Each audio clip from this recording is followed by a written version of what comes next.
ನನ್ನ ಪ್ರಕಾರ ಇದು ಆಮ್ ಆದ್ಮಿ ಪಕ್ಷದ ಪ್ರತಿಭಟನೆಯಾಗಿ ಮಾತ್ರ ಉಳಿಬಾರದು. ಇದು ಈ ದೇಶದ ಪ್ರತಿ ಮನೆಯ ಪ್ರತಿಭಟನೆ ಆಗಬೇಕು.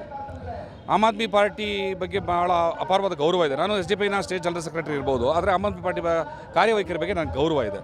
ಕೇಜ್ರಿವಾಲ್ ಅವರು ನನ್ನ ಅತ್ಯಂತ ಗೌರವಾನ್ವಿತ ರಾಜಕಾರಣಿಗಳಲ್ಲಿ ಕೂಡ ಅವರು ಕೂಡ ಒಬ್ಬರು.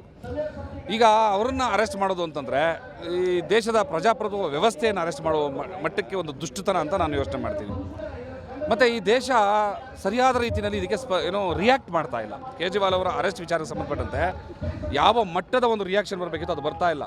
ಸೊ ಹಾಗಾಗಿ ಈ ದೇಶ ಕೋಮಾ ಸ್ಟೇಜ್ಗೆ ಹೋಗ್ಬಿಟ್ಟಿದೆ ಅನ್ನುವಂಥ ಅನುಮಾನ ಕಾಡ್ತಾ ಇದೆ. ಈ ಕೋಮಾ ಸ್ಟೇಜ್ ಯಾಕೆ ಅಂತಂದರೆ ಮೋದಿ ಮೇಲಿನ ಅಂಧಭಕ್ತಿ ಈ ಮಟ್ಟಿಗಿನ ಒಂದು ದಿವ್ಯ ಮೌನವನ್ನು ಈ ದೇಶ ವಹಿಸುವ ನಿಟ್ಟಿನಲ್ಲಿ ಹೋಗಿದೆ. ಈ ಪ್ರತಿಭಟನೆ ಪ್ರತಿ ಮನೆಯ ಪ್ರತಿಭಟನೆ ಆಗಬೇಕು. ಆಮ್ ಆದ್ಮಿ ಪಾರ್ಟಿ ಮಾಡ್ತಿರುವಂತಹ ಜನಪರ ಕೆಲಸಗಳ ಬಗ್ಗೆ ನಾನು ಆಗಲೇ ಗೌರವ ಇದೆ ಅಂತ ಹೇಳಿದೆ.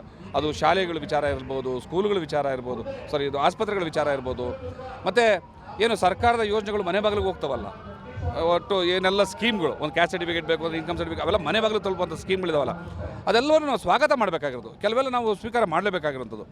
ಆ ರೀತಿಯಾದಂತಹ ಜನಪರ ಕಾರ್ಯಕ್ರಮಗಳನ್ನು ರೂಪಿಸಿದಂತಹ ಒಂದು ಸರ್ಕಾರದ ಮುಖ್ಯಮಂತ್ರಿಯನ್ನು ಹಿಡಿದು ಜೈಲಿಗೆ ಹಾಕ್ತಾರೆ. ಅದು ಯಾರು ಆಗ್ತಾ ಇರೋದು?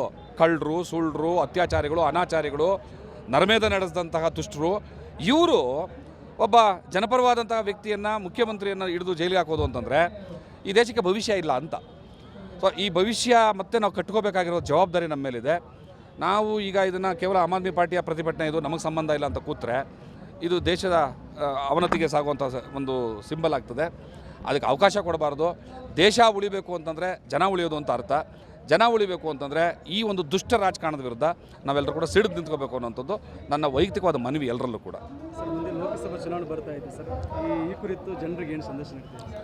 ನೋಡಿ, ಲೋಕಸಭಾ ನಾವು ಅಪಾಯಗಳನ್ನು ಇದ್ದಿದ್ದಾಗೆ ಒಪ್ಕೋಬೇಕು. ಲೋಕಸಭಾ ಚುನಾವಣೆ ಬರ್ತಾ ಇದೆ. ಆದರೆ ಈ ಲೋಕಸಭಾ ಚುನಾವಣೆಯನ್ನು ಎದುರಿಸುವಂತಹ ಶಕ್ತಿ ಇದೆಯಲ್ಲ, ಅದು ಒಟ್ಟಾಗಿ ನಿಲ್ತಿದೆಯಾ? ನಿಲ್ಲಬೇಕಾಗಿರುವಂಥ ಅನಿವಾರ್ಯತೆ ಇದೆ ಅಲ್ವಾ? ಆದರೂ ಕೂಡ ನಿಲ್ತಾ ಇಲ್ಲ.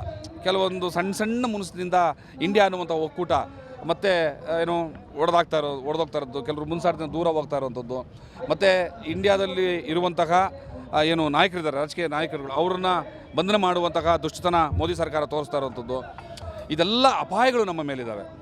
ಮತ್ತು ಈ ಮೋದಿ ಸರ್ಕಾರವನ್ನು ಎದುರಿಸುವಂತಹ ಒಂದು ಪರಿಸ್ಥಿತಿ ನಿರ್ಮಾಣ ಆಗಿದೆ ಅಂತ ನೋಡಿದ್ರೆ ನನಗಂತೂ ನಿಜವಾಗ್ಲೂ ನಿರಾಸೆನೇ ಕಾಡ್ತಾ ಇದೆ. ಆದರೆ ಕಾಲ ಮಿಂಚಿಲ್ಲ, ಇನ್ನೂ ಕೂಡ ಈಗಲೂ ಕೂಡ ಟೈಮ್ ಇದೆ. ಈ ಸಂದರ್ಭದಲ್ಲಾದರೂ ಕೂಡ BJPಯನ್ನು ಒಂಟಿಯಾಗಿ ನಿಲ್ಲಿಸಿ ಇಡೀ ದೇಶದ ಎಲ್ಲ ರಾಜಕೀಯ ಪಕ್ಷಗಳು, ಸಂಘಟನೆಗಳು, ಬೇರೆ ಥರದ ಸಂಘಟನೆಗಳು, ಆ ಸಂಘಟನೆಗಳಿಗೆ ದೇಶವನ್ನು ಉಳಿಸ್ಕೊಳ್ಳೋದು, ಕಾಪಾಡೋದು ನನ್ನ ಜವಾಬ್ದಾರಿ ಅಂತ ಅನಿಸಿದರೆ ಖಂಡಿತವಾಗಲೂ ಆ ಸಂಘಟನೆಗಳು ಕೂಡ ಇವಾಗ ಒಂದು ಪೊಲಿಟಿಕಲ್ ಮೂವ್ಮೆಂಟ್ ಆಗಿ ರಿಯಾಕ್ಟ್ ಆಗಬೇಕು. ಅವರೆಲ್ಲರೂ ಕೂಡ ಮೂವ್ಮೆಂಟ್ ಒಳಗಡೆ ಬರಬೇಕು. ನಾವು ರಾಜಕೀಯೇತರ ಸಂಘಟನೆ, ನಾವು ರಾಜಕೀಯ ಇದೆಲ್ಲ ಮಾತಾಡಿದ್ರೆ ದೇಶಕ್ಕೆ ಭವಿಷ್ಯ ಇಲ್ಲ. ರಾಜಕೀಯ ಇಲ್ಲದೆ ದೇಶದಲ್ಲೇನೂ ಇಲ್ಲ.